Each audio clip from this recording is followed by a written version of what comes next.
Hello! So today we're going to do something completely different. First video I uploaded was the Hellcat upgrades. Metco pulley, hub adapter, removed the supercharger, put demon injectors, different computers, straight pipe, did a whole bunch of stuff.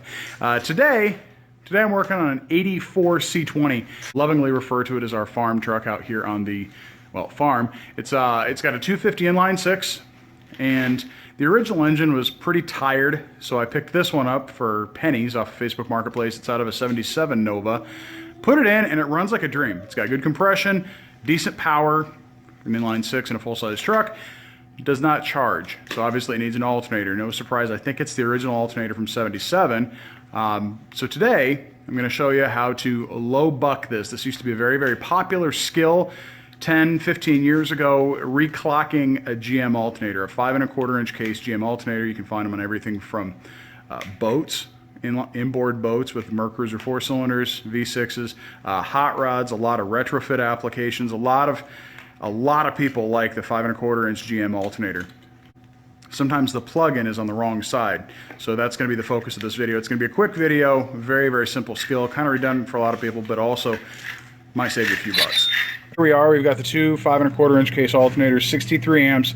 Here's the crusty one that came off the Nova. This is what the engine, it came on the engine, the 77 Nova 250 inline six. I don't see any reman stickers on it. Still has the plastic clip. It's got, I think this is original. And then I've got this one sitting around, which is off, this is for an Oldsmobile. It's a reman sticker. I think it's going to be good. Probably got that on a core engine somewhere. But as we set them side by side, you'll notice that the back housing is 180 degrees different. It's flopped.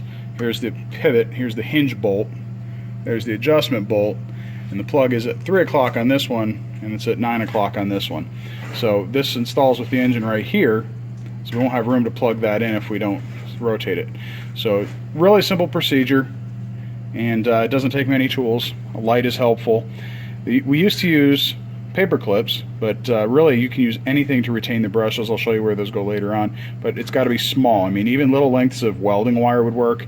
And then it's a 5/16 inch socket, small extension, and I like to use the driver. It makes it a lot quicker, so I'll show you what we need to do. First thing you're going to do is take out these 4 bolts right here.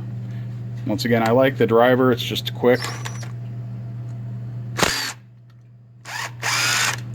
A lot harder to do with one hand.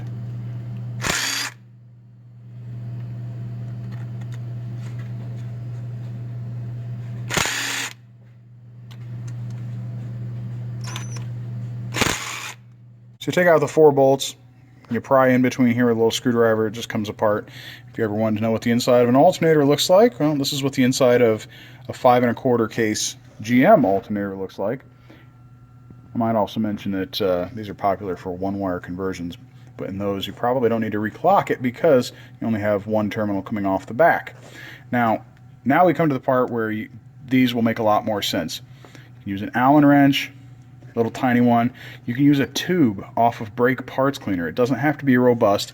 Basically, we need to push the springs back in, push the brushes back in behind this hole, and then we'll stick something in there. A tiny drill bit, paper clip, anything will hold them in place so that we can go ahead, clock this, reassemble it.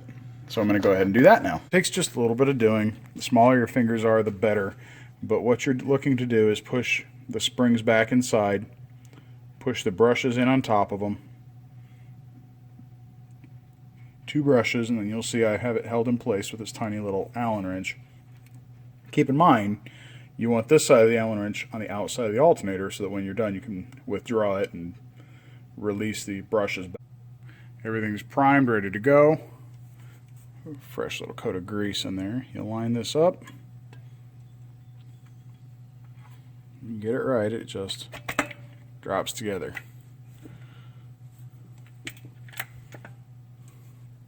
There's the bottom hinge bolt, the adjuster, and now the voltage regulator plug is faced away from the engine because it installs on this side of the engine. I'm going to go ahead and put the screws in, zip them down, put it back on the engine. Hopefully this one charges.